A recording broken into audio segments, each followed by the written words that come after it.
Today, we're going to be redesigning a random website from somewhere on the internet using a random color profile that I'll pick from this intentionally confusing color picker wheel.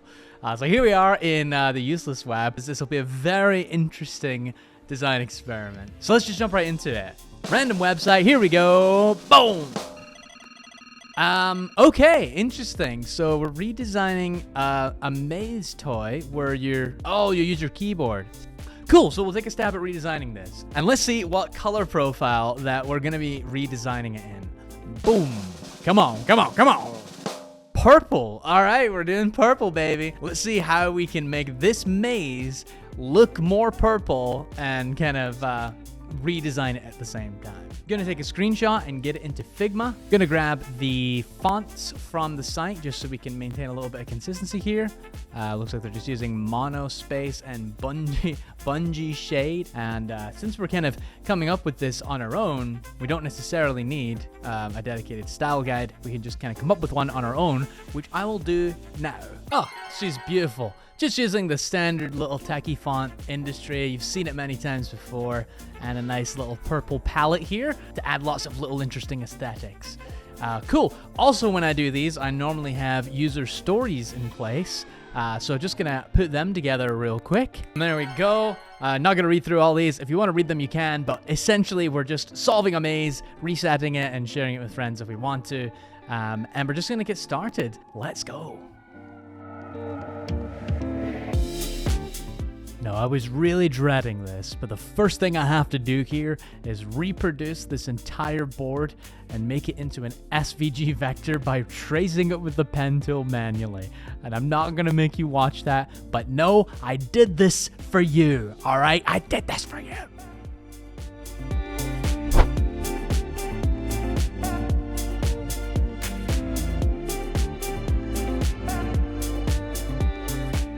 I found this really cool display font on Google Fonts called Monotone. I'll link it in the description if you want to check it out, but it's just perfect for this kind of feel we're going for here.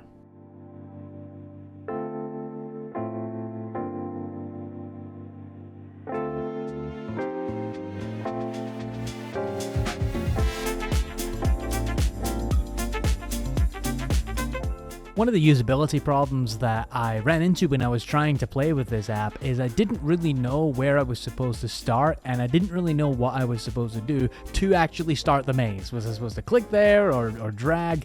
So ultimately wanted to put a little bit of visual flair here that shows the user, hey, this is where you start, and then later in the design you'll see I also include a little quick synopsis of the controls here as well. So there's no ambiguity, you can just get straight into puzzling to your heart's content.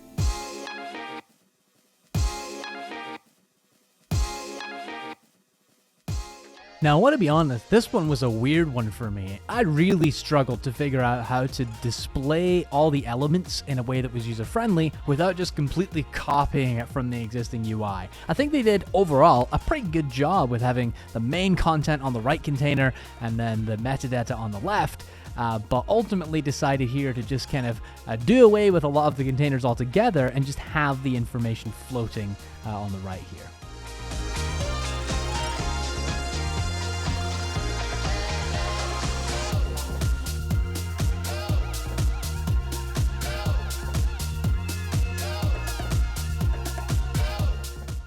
Now, as I was building this, I did have the idea to, instead of having a button that just says share, you could just have a link predefined that you could just click copy if you wanted to share it with people. That would be a little more of an immersive experience, but as I was designing this, I just thought to myself, fuck it, I'm not going to do that. But I do want to say that I think that that would be a better UI, or a better user experience rather, if you just didn't have to go that extra step.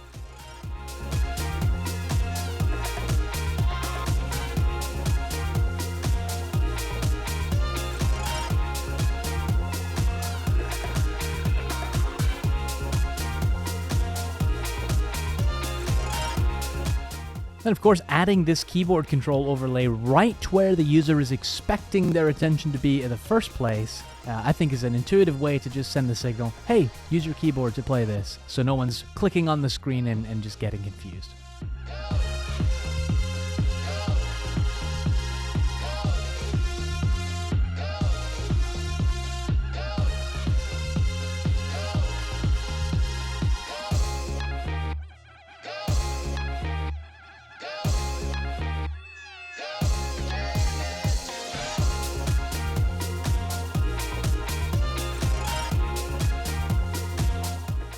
Okay, there we go. Now, I'm not saying this is the best possible UI for this, but it is very purple.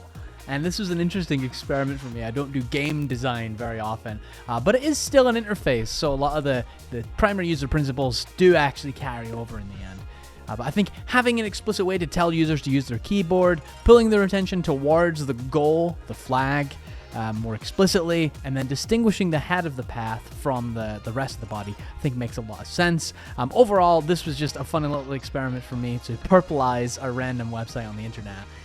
But let me know what you think in the comments. Would you improve this somehow? Make it a little less crap? And let me know if you would find this one or the existing UI more usable in a maze puzzle app. So thanks for watching, folks. Hope you found this one useful, and I hope you have a wonderful week. I'll see you in the next one. Peace.